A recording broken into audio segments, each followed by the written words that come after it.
2 years ago, my neighborhood of Selwood attempted to rally up support when the city of Portland announced they'd be closing the Selwood Community Center. As someone who didn't want the center to close because it had served for decades as a support system for kids in the neighborhood like myself, I decided that I should write a letter to my neighborhood's representative and city council urging them not to close the center. After searching for my representative and striking out, I was exposed to the inadequacy of Portland's government system. In the early 1900s, a new system of government rapidly spread across the United States. Pioneered in Galveston, Texas, the city commission system was considered progressive and spread both east and west across America. It was favored for its simple organizational structure, which allowed for legislation and decisions to be made quickly. That is why in 1913, Portland adopted the commission system.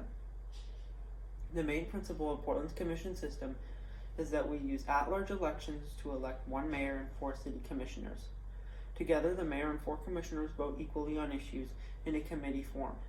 In addition, the mayor and commissioners all serve 4-year terms. Today, Portland still uses the commission system.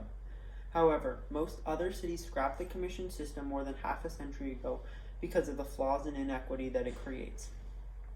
In fact, the National League of Cities reports that the commission system is found in fewer than 1% of cities and almost exclusively in small New England municipalities.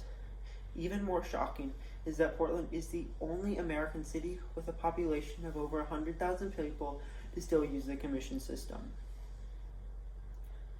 Most other cities across America have recognized how outdated the commission system is and have made change. Portland has not.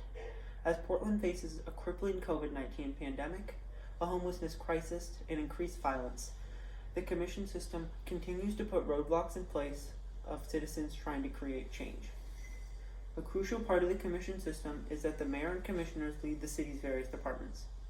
One of the mayor's biggest role is that he or she appoints themselves and fellow commissioners to lead the departments. A major problem with the mayor having the unchecked power of appointment is that it creates opportunity for corruption. The mayor could potentially freeze out a commissioner by not appointing them any departments, or appoint all the departments to themselves. Another problem with having the mayor and commissioners run the city's departments is that the commissioners and mayor have no prior experience in the departments they are running. It simply doesn't make sense that Mayor Ted Wheeler, a man with no prior policing experience, should be a major player in the Portland Police Department. The commission system has and continues to create poorly run city departments.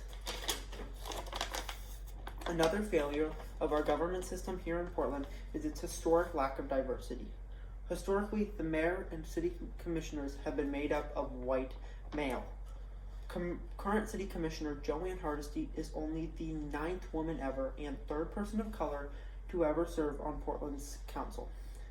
The lack of diversity hurts our cities as we don't get different opinions. In addition to this, some minorities don't get a seat at the table and they don't get to hear their voices get heard. The commission system makes it so minority voices are less likely to be heard. Also, the commission form of government is unconstitutional. The commission system uses the at-large voting system. This means we vote for every commissioner. This is unlike many other governments where you are assigned a representative based off your district and you just vote for them. The Supreme Court ruled that the at-large voting system diminishes the voting strength of minorities.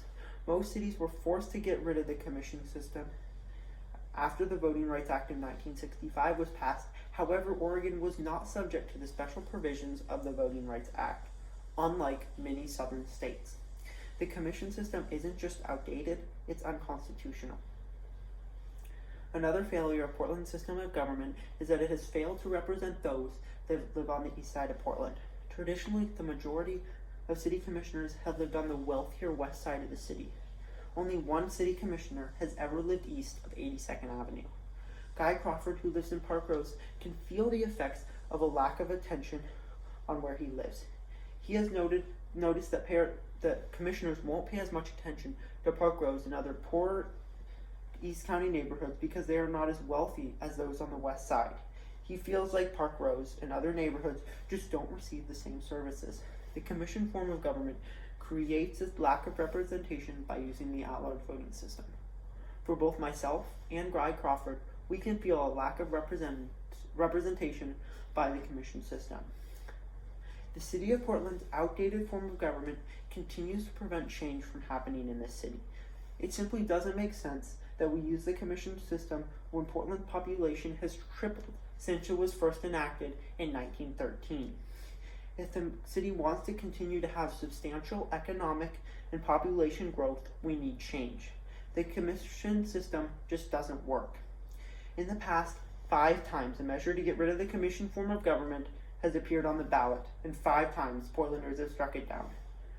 We need to vote against the commission form of government when it is on the ballot again. Thank you.